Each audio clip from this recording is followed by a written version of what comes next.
Au cœur de la forêt d'Abio, là où les lianes pendent comme des larmes figées et où la lumière ne parvient qu'en fragments tremblants, une jeune femme creusait. Ses mains, si semblables à celles de sa jumelle, tremblaient en enfonçant la terre. Chaque pelletée faisait remonter un sanglot qu'elle étouffait. Elle ne creusait pas une tombe pour un ennemi. Elle creusait pour sa moitié, pour l'autre moitié d'elle-même. Sarah était encore chaude sous ses doigts quand elle la poussa dans le trou. Et pourtant, Simi continua. Parce que la jalousie, quand elle prend racine, ne demande plus la permission de détruire. Tout avait commencé par un cri partagé, une nuit où deux lunes veillaient le village. La première lune était pleine, ronde, maternelle. La seconde, pâle et fragile, semblait un fantôme suspendu dans le ciel. Les anciens avaient murmuré autour du feu.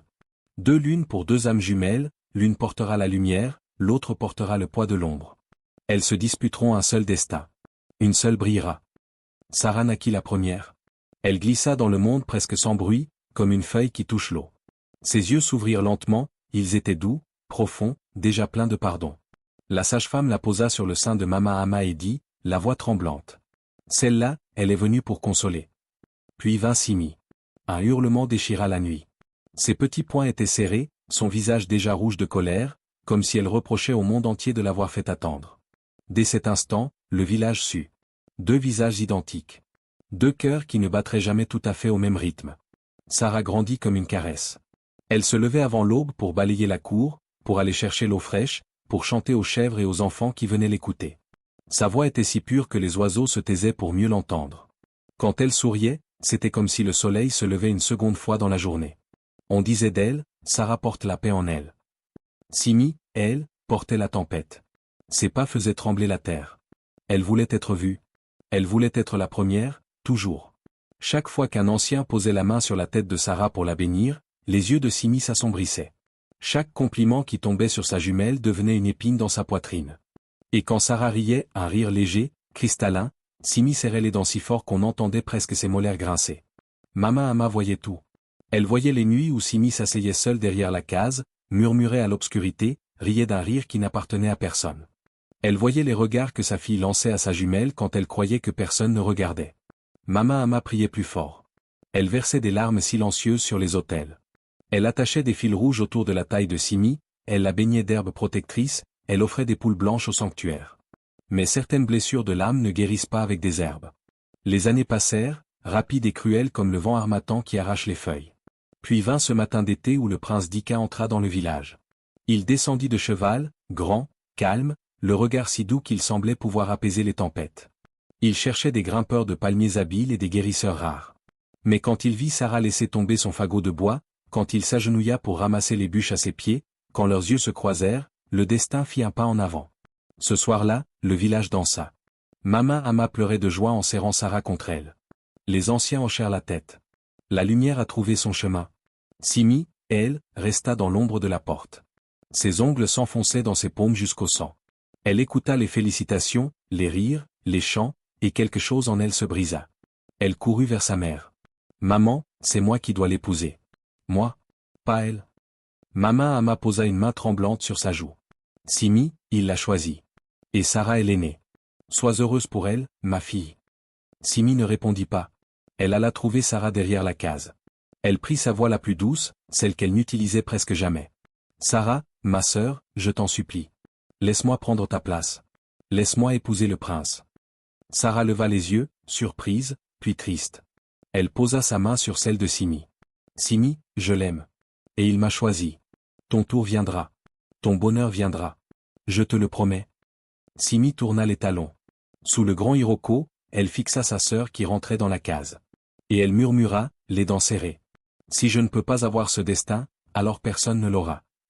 Le lendemain, à l'aube, Sarah partit seule à la rivière. Elle voulait se purifier, comme le veut la tradition. Elle ne savait pas que sa jumelle marchait derrière elle, les pas étouffés, le cœur noirci. Quand Sarah se pencha pour remplir sa cruche, Simi leva la lourde calebasse. Elle frappa. Un bruit sourd. Sarah vacilla, un petit cri s'échappa de ses lèvres. Elle tomba comme une feuille morte. Simi regarda le corps de sa jumelle. Elle vit la petite flaque de sang qui s'élargissait dans la poussière. Et pourtant, elle ne pleura pas. Elle murmura seulement, « Tu ne marcheras pas dans ma vie. C'est moi qui marcherai dans la tienne. » Elle la traîna dans la forêt profonde. Elle creusa avec des mains qui ne tremblaient plus. Elle poussa Sarah dans le trou. Elle recouvrit la terre, tassa bien, effaça les traces. Puis elle se releva, essuya ses mains et repartit. Elle croyait avoir gagné. Mais un jeune grimpeur, perché très haut dans un palmier, avait tout vu. Il descendit en catastrophe. Il gratta la terre jusqu'à ce que ses ongles se déchirent. Il trouva Sarah. Elle respirait encore. À peine. Il la porta jusqu'à la case de sa grand-mère, Mama Ona. Mama Ona posa ses mains ridées sur le front de Sarah. Elle murmura. L'innocent ne meurt pas si facilement. La lumière ne se laisse pas enterrer. Elle travailla toute la nuit. Feuilles sacrées, prières anciennes, fumigation. À l'aube, Sarah ouvrit les yeux. Elle ne cria pas. Elle ne pleura pas. Elle murmura seulement, d'une voix brisée. Ma sœur a voulu me tuer. Pendant ce temps, Simi se préparait. Elle tressa ses cheveux comme Sarah. Elle enfila un pagne semblable.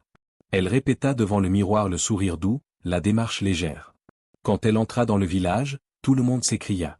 Sarah, la future reine. Seule Mama Ama sentit le froid. Mama Ama tomba à genoux, les mains sur la bouche. Mes filles. Simi chancela. Ses jambes cédèrent. Elle tomba devant Sarah. Sarah s'approcha lentement. Elle s'agenouilla. Elle prit le visage de sa jumelle entre ses mains. Elle ne cria pas.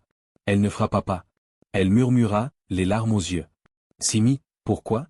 Nous étions deux moitiés du même cœur. Pourquoi as-tu voulu briser le nôtre? Simi sanglota. Parce que tu avais tout, et moi rien. Sarah la serra contre elle, une seule fois. Puis elle se releva. Le jeune grimpeur raconta tout. Mama Ama hurla de douleur. Le grand prêtre leva son bâton. Simi, tu as voulu tuer ta jumelle. Tu as voulu voler son destin. Les ancêtres te condamnent, tu erras dans la forêt maudite jusqu'à ce que ton âme demande pardon. Simi hurla, griffa le sol, supplia sa mère. Les gardes l'emmenèrent. Sarah se tourna vers le prince. Les larmes coulaient encore sur ses joues. Je vous épouse, mon prince.